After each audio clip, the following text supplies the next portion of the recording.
cultivate our motivation. And think of all the countless sentient beings there are in the universe. Countless, inconceivable number.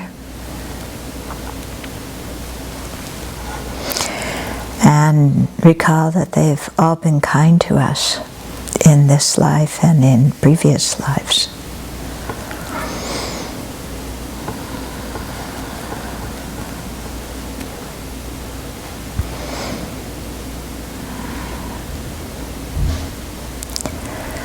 And recall that they want to be happy and not suffer as intensely as we do.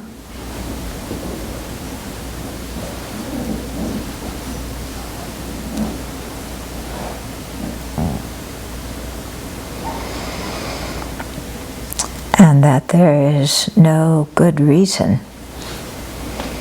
why we are more important than them. There are many bad reasons, but there's no good reason.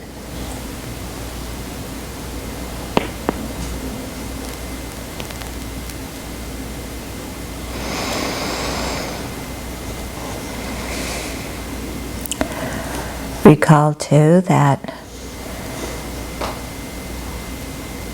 when you live among other people who are happy, then you yourself are happy.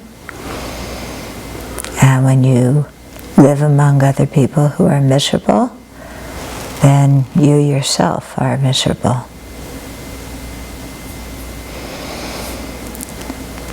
And so if we want to be happy ourselves, it makes sense to care for the happiness of others and not to inflict pain and conflict on them.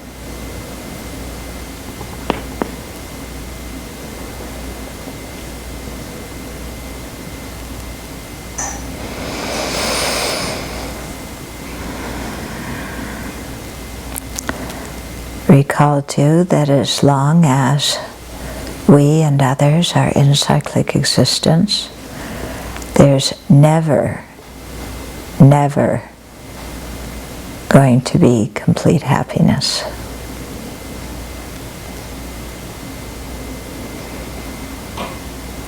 And so for that reason, it's imperative that we practice the path and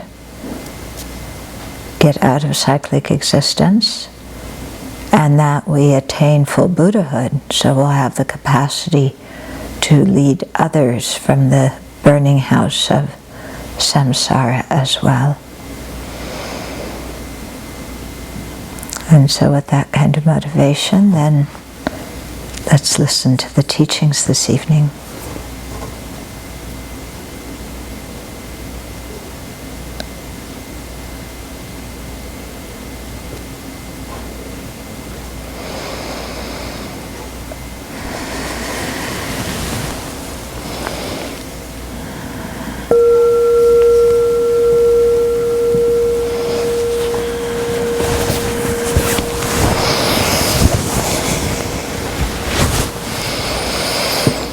I think it's quite important for us to remember that there's many bad reasons why we're more important than others, but there's no good reason.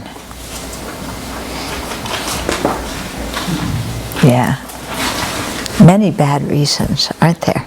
Like, I'm me. That's about the only reason we can come up with why we're more important than anybody else, is because I'm me.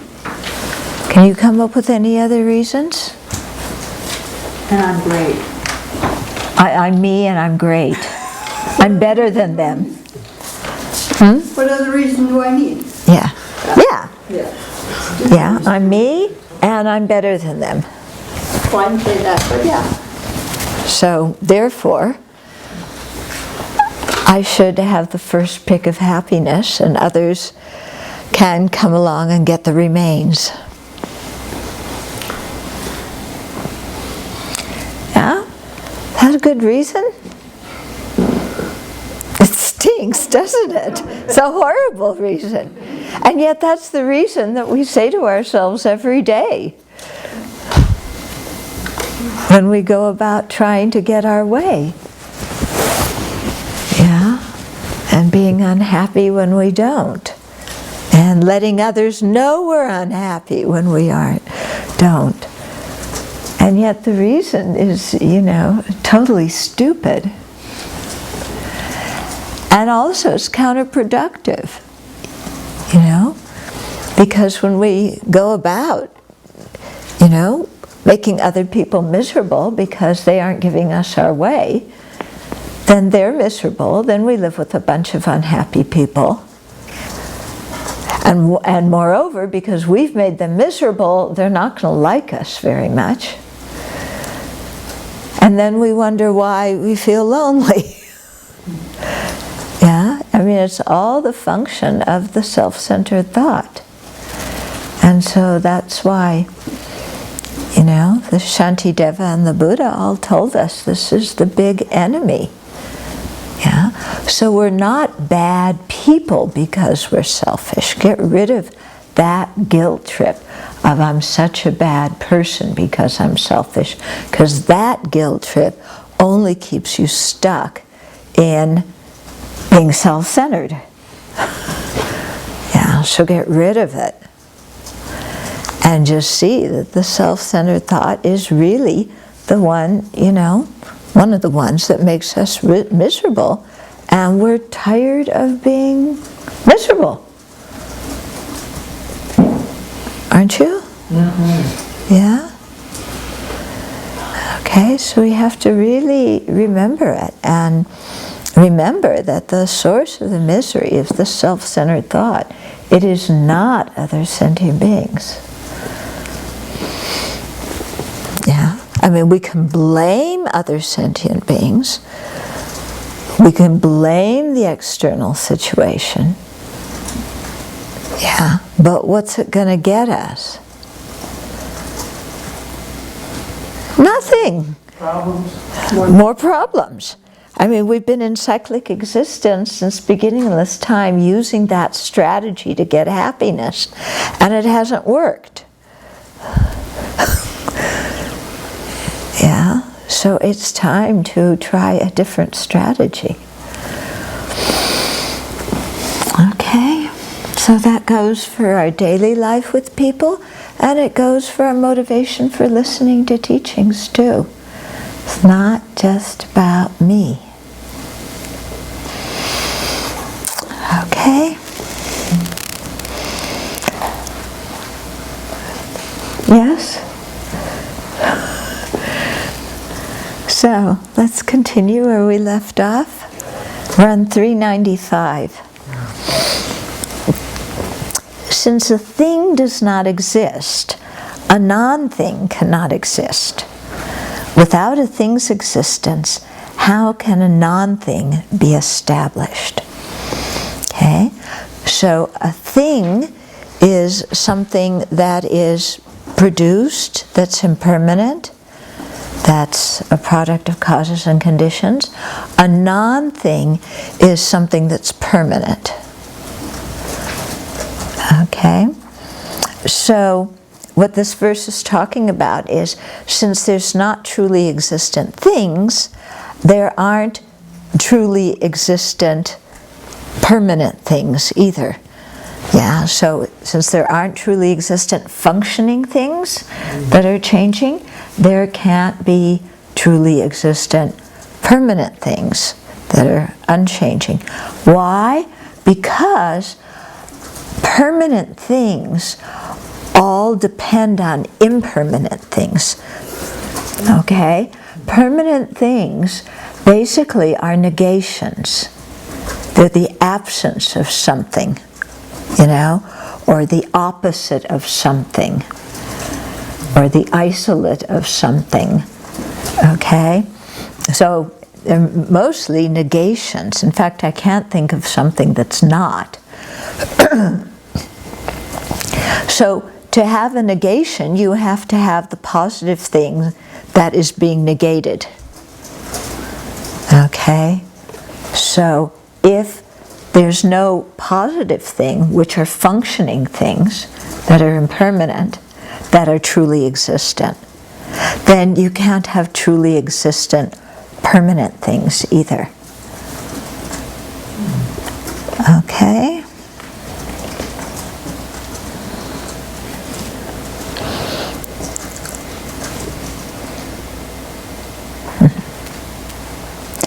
And even if we talked about disintegrated things, yeah, you couldn't have disintegrated things without having the thing there that had disintegrated. Okay? So we couldn't have past phenomena without the present phenomena. If the present ones don't truly exist, then the past, yeah, they're having disintegrated, yeah, or even the disintegrated phenomena, either of those, couldn't exist because they're all positive in relationship to functioning things. So if there's no functioning things that are truly existent, there's no permanent things that are truly existent either. Okay, 396. If things are not empty because they are empty by virtue of reasons, the thesis would not be distinct from the reasons, and thus the reasons would not exist. Okay? So it's not as hard as it sounds. So we're going to be talking the next couple of verses about refuting that things are not empty. In other words, that where people are saying that they inherently exist, because analogies and reasons to establish emptiness exist. Okay? So it's showing the absurd consequences from asserting that there is true existence because there are reasons. Okay, so when we prove emptiness, we give a reason. Yeah, so somebody's saying that reason is truly existent. Yeah, but this chapter, they're trying to find something. They're grasping at straws, So we negate emptiness, by whatever reason we use, and that reason is truly existent. So therefore, true existence exists and emptiness doesn't exist. Okay, so the Joe Blow is saying here, to prove emptiness, you have to put forth reasons. Since the reasons exist, they aren't empty. Okay, because what's Joe Blow's problem here? What's he thinking? What's he confusing? Something exists. It exists truly. If it doesn't exist, it doesn't exist at all. Right, so he's confusing existence with true existence and saying the reasons exist, therefore they must truly exist. Okay, so that's a wrong assumption on his part. Okay, so they say that the reason proving emptiness or proving anything is an inherently existent reason, and if so, then we have to ask, is that reason one with the thesis, or is it inherently different from the thesis? So we're using the analysis. Is the reason inherently one with the thesis, or is the reason inherently different from the thesis? Okay, so if the thesis, okay, and the reason were inherently distinct, yeah, then like if you had the thing, the person does not inherently exist because it's dependent arising. So if dependent arising and not inherently exist are inherently distinct and separate, then there's no way the reason could prove emptiness, because things that are unrelated and separate have no relationship. On the other hand, if the reason, dependent arising, and the thesis, the predicate here, emptiness, if they're inherently one, then they're totally identical, in which case, again, the reason couldn't prove the thesis, because Because if they're one, they have to be separate for one to prove the other. But if they're inherently separate, then they're unrelated, and that the reason can't prove the thesis. Okay?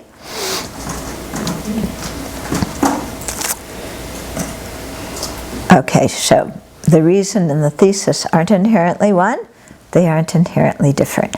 Then, verse 397, so the first one was if they aren't empty because of the presence of reasons. This one in 397 is if they aren't empty because there's analogies for emptiness. Because whenever you make a reasoning statement, you use an analogy. So it says if things are not empty because there are analogies for emptiness, can one say, just like the crow, so too the self is black? Okay, so this is showing that that the absurd consequence of asserting that things are not empty because there's analogies for emptiness. So the previous verse was they're not empty because there's reasons for emptiness. Here it's because there's analogies. Okay, so since there are analogies for emptiness, like the reflection in the mirror, the dream, the echo, the magical illusion, the hologram, all those kinds of things. So Joe Blow's saying, since there are analogies for emptiness, like the reflection in the mirror, everything exists and isn't empty just like those analogies, because those analogies truly exist. So here he is again, dear Joe Blow, thinking that if it exists, it must inherently exist. Okay, so remember, for the lower schools, they use the reason of dependent arising to prove an inherent existence, whereas the Madhyamaka use it to prove emptiness. So the same reason is used to prove opposite things. Yeah, but their reasoning is incorrect, because dependent arising doesn't prove inherent existence, because inherent existence doesn't exist. Okay, so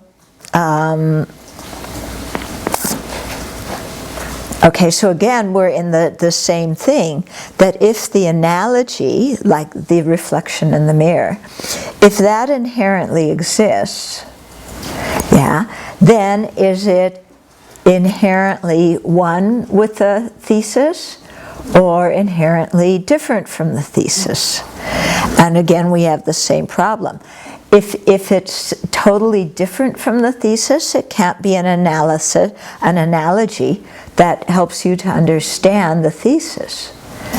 Yeah, if the analogy is completely, the same as the thesis, then again, it can't be used as an analogy to prove it, because it is that thing. Okay? So again, that same difficulty, same problem. So what we keep coming back to is, if it's inherently existent, it must be either inherently one or inherently separate. And that's something that's quite important to understand in the 4-point analysis. It's the second point. And very often we don't put much attention on that second point, because we're too focused on the first one, which is identifying the object of negation. But it actually is important, to understand why, if something is inherently existent, it's got to be either one with, let's say, the basis of designation, or totally unrelated to it. Or if it's the reason why, it's got to be one with the thesis or totally unrelated to it. Okay, we've got to understand that, because with respect to inherent existence, that means something has its own nature that's independent of other things. Okay, if something has its own nature that's independent of other things, then it's like, then that means it doesn't depend on anything, that nothing can affect it. Yeah, nothing can affect it because it has its own nature and it's sitting there. So nothing can affect it. You know, and similarly, it can't affect anything else. Because if you aren't produced by causes, you can't produce an effect. Okay? So then, if something, you know, is there in and of itself, then if we analyze how does it relate to, let's say, its basis of designation, yeah, then it's got to be one or different, because everything is either one or different. But in the context of being inherently one, yeah, it doesn't just mean one nature, it means totally identical. And in the context of being different, it doesn't mean just being different or different natures, it means being totally unrelated. Okay? Because something that is inherently existent can't be one nature with anything, because that's a dependent relationship. And this is something that's independent, that exists on its own. Okay? So we have to keep coming back to that. Otherwise, we just kind of generate lip service. Yeah, it's got to be inherently one, or it's got to be inherently different. But if somebody says why, then I don't know. Yeah. Or if somebody says, why can a conventionally existent, dependent, arising thing, why doesn't that have to be inherently one or inherently different? Why do only inherently existent things have to be inherently one or inherently existent? We have to be able to answer that question. Yeah? Why with a conventional thing, yeah, when you analyze a conventional thing and you find that it's not one with its basis of designation and it's not separate from its designation, why is that okay? Because you know that it's dependent. Yeah, because you know it's dependent. Yeah. But a conventional thing, is it different from its basis of designation? Yes. Yes, it's different from its basis of designation. Is it a different nature than its basis of designation? No. No. No. Okay. Is it one with its basis of designation? No. No. Is it one nature with its basis of designation? Yes. Yes. Why? Okay. Yeah, they occur together. Okay, 398. If things exist inherently, what good is it to perceive emptiness? Perception by way of conception binds. This is refuted here. So this verse is about explaining the purpose of teaching emptiness. So Joe Blow again says, if analogies and reasons and all other things don't exist, what's the purpose of writing this treatise? So what's his mistake here? Inherently, if they exist inherently. They don't exist truly, they don't exist at all. Yeah, if they don't exist truly, they don't exist at all. So he says, analogies, reasons, everything else doesn't exist, so why in the world did you write this thesis? Yeah? All these verses. Yeah. Like you could have saved yourself the hassle. Okay, so Aryadeva responds, for the attainment of liberation and omniscience through understanding the meaning of suchness. That's why I wrote this thesis. Okay? Because if things existed inherently, what good would it be to perceive emptiness, since emptiness would be erroneous? Yeah. So what he's saying to Job Lowe's saying, why did you write this? Because nothing exists. Or Job Lowe's saying, why did you write this? To prove emptiness, because everything inherently exists. And Aryadeva's coming back and saying, if it inherently existed, then I wouldn't need to write this treatise. Because if it inherently existed, we would be perceiving ultimate truth with our eyes. Yeah, our eyes would be valid cognizers of the ultimate mode of existence. If that were true, we're in bad shape. Yeah, because then there's no way to get rid of attachment and anger and jealousy and ignorance and everything else. Okay, because we would already have the wisdom understanding the ultimate nature. And wouldn't that be ridiculous to have the wisdom understanding the ultimate nature and still be suffering in samsara? And that's totally nonsensical. Okay? So, yeah, if things existed inherently, we wouldn't need to perceive emptiness, because emptiness would be wrong, and then I wouldn't have written this thesis, okay?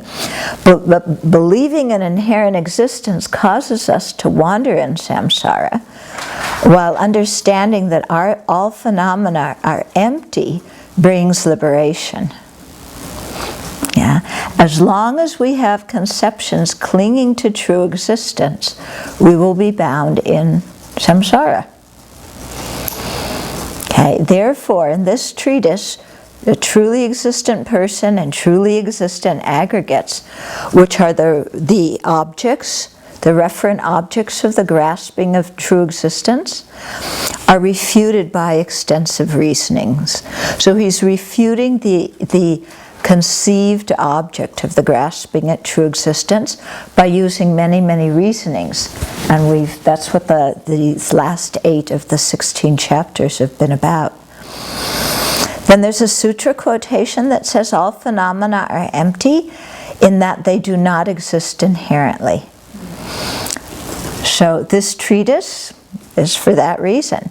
It's written to teach the lack of true existence. Yeah.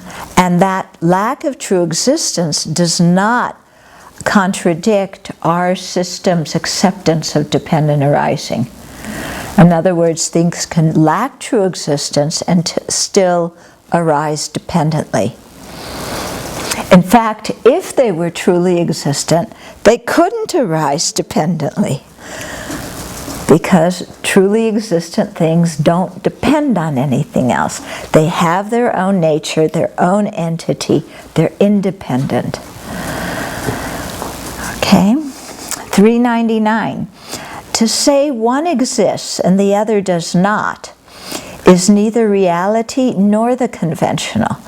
Therefore, it cannot be said that this exists and that does not.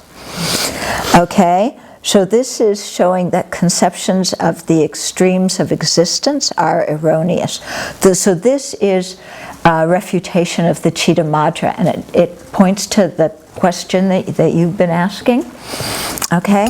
So Chitta-madrans and others who haven't understood the meaning of the scriptures talking about the ultimate nature. Okay, so these schools, that especially Chitta-madra, who haven't understood the meaning of the scriptures that talk about emptiness, say that consciousness is truly existent and external objects don't exist conventionally. So this is incorrect, because in fact both are the same in existing conventionally, but not ultimately. Okay, so to say that the consciousness exists truly and that external objects don't exist at all isn't accurate, because neither of them exist ultimately, and neither of them are ultimate truths. Okay? So the consciousness, yeah, they say the consciousness exists truly. It doesn't exist truly. Yeah, why? Because it's dependent. It arises due to causes and conditions. It's dependent, it's, on the mental factors that occur simultaneously, mutually dependent, on them. Okay? And then external things, you can't say that they're non-existent. Yeah, again, because according to the Prasangikas, they do exist. Yeah, so neither the mind nor external things are ultimate truths, because ultimate truths are the final nature of being, how things actually exist. Yeah, so neither of them are ultimate truths, and a truly existent consciousness and the lack of external objects, also that's not conventionally true either. So when you look at the other systems, yeah, they all assert ultimate truth and conventional truth, but none of them have the correct definition of ultimate truth and the correct definition or idea of conventional truths. So it's not like they have the ultimate truth okay, but they're wrong about the conventional one. Yeah. Yeah, but they're wrong on both accounts.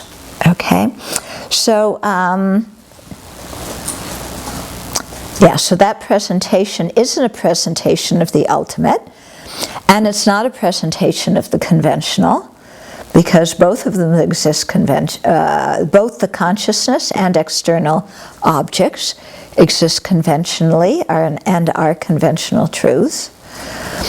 All five aggregates exist conventionally, they're conventional truths. None of them exist ultimately. So it can't be said that the consciousness and the mental factors are ultimately existent. Okay, which is what Chittamatra says they are. Okay, so the Madhyamakas accept both external objects and consciousness as they are known in the world, which means that they exist just by worldly convention. That's all. Okay, verse 400 of the 400. Against one who holds no thesis that exists, no thesis that exist, non-exist, or do not exist. So those three options, or none of the above. Counter-arguments cannot be raised no matter how long one tries. Okay, so this is the impossibility of refuting through reasoning that which is free from the extremes. What are the two extremes? Nihilism and absolutism. Okay, so when assertions regarding true existence have been thoroughly refuted in this way, it's impossible to refute assertions regarding emptiness. Okay, so when all their assertions why things are truly existent, because reasons exist, because analogies exist, because products exist, because of all these different reasons, because I see it, therefore it exists, all these different reasons, when you've refuted all those reasons, then there's impossible to refute the assertion of the emptiness of true existence. So Joe Blow's last final comment is, even though we can't answer you at present, you will receive an answer.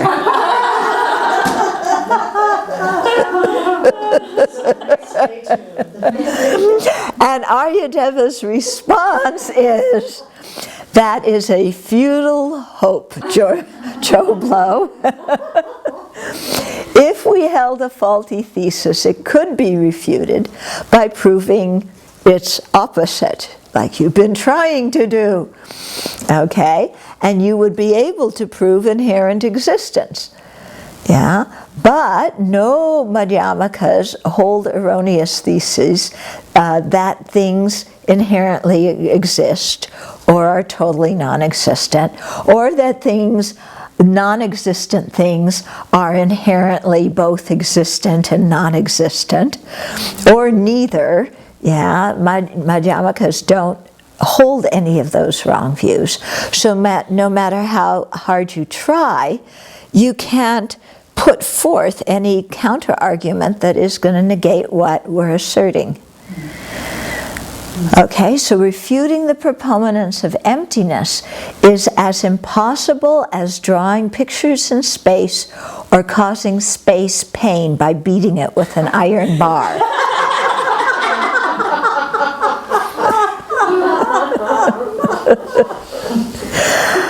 Okay. And then Gyaltsab Je's summarizing statement: the sun's light dispels all darkness. Darkness has no power to destroy the sun's light. The correct view destroys all extreme conceptions, banishing any opportunity for controversy. Okay. And then there's a colophon I thought I would read.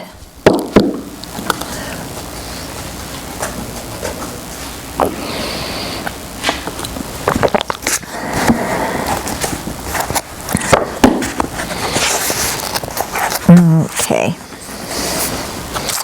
So it says, this concludes the treatise of 400 stanzas on the yogic deeds of bodhisattvas from the mouth of Aryadeva, the spiritual child of the exalted Naga's feet. At the exalted Naga's feet, the spiritual child of Nagarjuna. He was born miraculously from the heart of a lotus on the island of Sinhala in Sri Lanka. Having crossed the ocean of our own and others' tenets himself, he made the middle way most clear by distinguishing between correct and incorrect views. It was translated and the meaning settled in the temple of Ratnagupta Vihara, in the center of the glorious Kashmiri city of Anupanamapura, by the Indian abbot Suksa Manjana and the Tibetan translator Batsab Nimagdrak. Okay? So the Tibetans, whenever they translated works from Sanskrit or from whatever language into Tibetan, they always had an Indian who spoke Sanskrit and a Tibetan, so that they could make sure somebody understood the Sanskrit very well and somebody understood the Tibetan very well, so that they could make sure that the meaning was getting translated correctly. And then Gyaltsab Je has a verse here. And may the one predicted, which means Nagarjuna, the one predicted by the conqueror, who attained the supreme state, as well as Aryadeva and the glorious Chandrakirti, because we were following Chandrakirti's commentary here too, who most clearly elucidated Nagarjuna's good system, rest victoriously on the crowns of our heads. Yeah. Unable to bear misinterpretations of this system through the misconceptions of those who follow their own presuppositions, who lack the flawless eye of reasoning and ignore the textual systems of the great trailblazers. I have explained the words and meaning of this text simply, commenting in a clear, unconfused, and complete way on the paths that mature the mind and bring about release for all people with a Mahayana disposition. Since Aryadeva's thought is hard to ascertain, and my mind is poor, my acquired knowledge weak, May my spiritual guides and deities forgive whatever errors there may be. Through any immaculate virtue created by my efforts to illuminate the good Madhyamaka path free from extremes, may all transmigrators bound in the prison of worldly existence attain the peerless happiness of liberation. May I too in all future lives never be separated from a spiritual guide of the Supreme Vehicle, and through fully entering this path by listening, thinking, and meditating, may I obtain the state of an omniscient conqueror. So I want to read those last 3 verses that Gyaltsab Je said, because this is exactly how I feel too. Okay? So since Aryadeva's thought is hard to ascertain, as is Chandrakirti's and Gyaltsab Je's, and my mind is poor, my acquired knowledge weak, may my spiritual guides, especially His Holiness Dalai Lama and Geshe Nawang Dargay, who both taught me this text, forgive whatever errors there may be. Through any immaculate virtue created by my efforts to illuminate the good Madhyamaka path free from extremes, may all transmigrators bound in the prison of worldly existence attain the peerless happiness of liberation. May I too in all future lives never be separated from a spiritual guide of the Supreme Vehicle, and through fully entering this path by listening, thinking, and meditating, may I obtain the state of an omniscient conqueror. And then to go back to his first verse here, may the one predicted by the conqueror who attained the supreme state, as well as Aryadeva and the glorious Chandrakirti, who most clearly elucidated Nagarjuna's good system, rest victoriously on the crowns of our heads.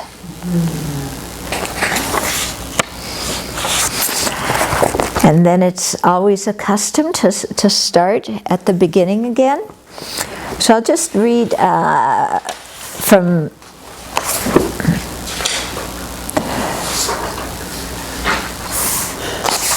read the explanation of the title that Gyaltsab Je gives, and then a few verses from the start of the text.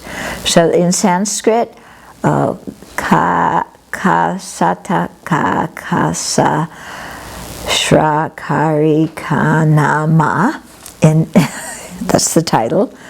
In Tibetan, Senchu Shigyape She Jebe Siklur Chepa, the treatise called the 400 Stanzas.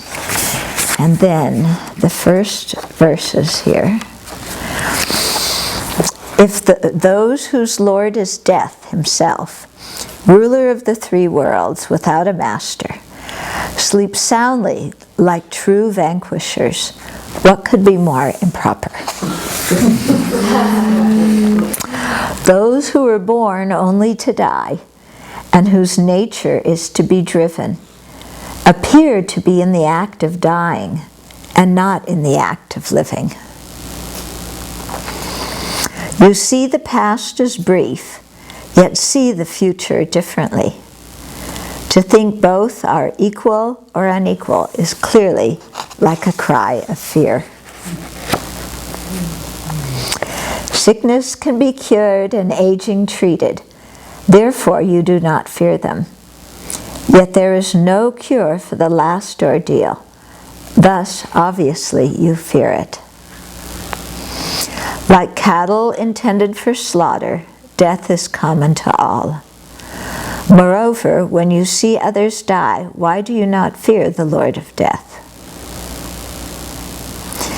If because the time is uncertain you think you are eternal, one day the Lord of Death will do you injury. So that's the beginning of the text. And it's a good reminder at the end of the text too, isn't it? Yeah. Okay, so questions? This is, she said, the 100th Exactly, 100th talk. Of my talks, or including the review sessions? Okay. In the first verse, you say that the permanent thing, that's the non-thing, depends on the functional impermanent things. Yeah. Can you explain a little bit more how it works? Okay. Well, it's like Jeffrey when he was talking on Tuesday about empty space. The empty space is the lack of obstruction. So obstruction is a functioning thing. It's a positive phenomena. Okay? Space is defined in terms of that obstruction because it's the lack of that obstruction. Okay? So, as a lack of something, as a negative, and the negatives are all permanent, then, you have to have something that's being negated. And that something is usually, but not always, an impermanent thing. So this logic applies only to space?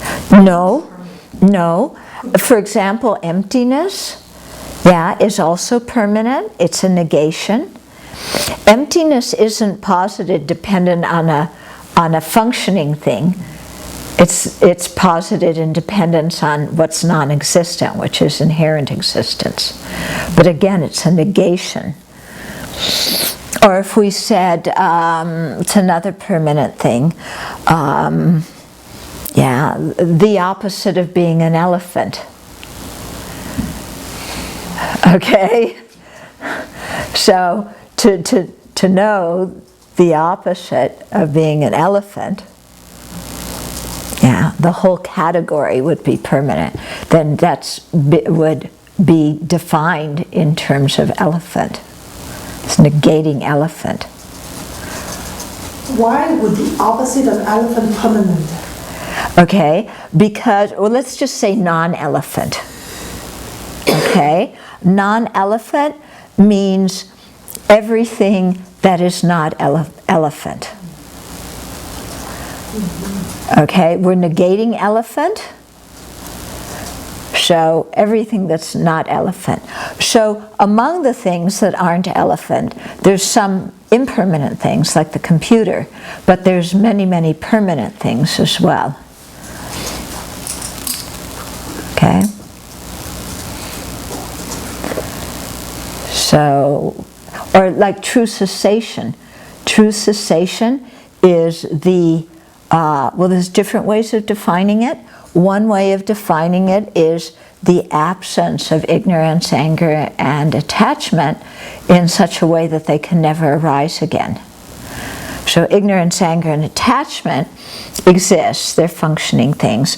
True cessation is the absence of those, not just a regular absence, but the absence in such a way that they can no longer arise. I just realized that in all these examples you give, the permanent thing is a negation. Right. Of a functional things. Yes. Got it. Okay. There are no permanent things that are negations. I can't think of anything. I mean, they all in one way or another wind up being negating something. Even if you say the isolate of something, the isolate is, well, anyway, it's hard to define. But anyway, they all seem to be involved in negation in one way. Because the thing is, if something were a positive phenomena, then it would function. And functioning things are dependent on causes and conditions. The meaning generality as a... Meaning generality is also permanent. Yes, and negates everything that isn't. Is that right? Yeah. That's what it negates. Everything Yeah. that isn't. That it is. Everything that isn't that. And it puts together a lot of things, diverse things. Okay. So we finished it. So we have to thank Nagarjuna for teaching Aryadeva, and Chandakirti for commenting on it, and Gyaltsab J, who followed J. Rinpoche and commented on both of those, and Geshe Nawandarge and His Holiness. And may anything I said that was incorrect, may you totally forget it. May the video go blank and beep at that spot. And, you know, all the errors be evaporated into, may they be as existent as inherent existence.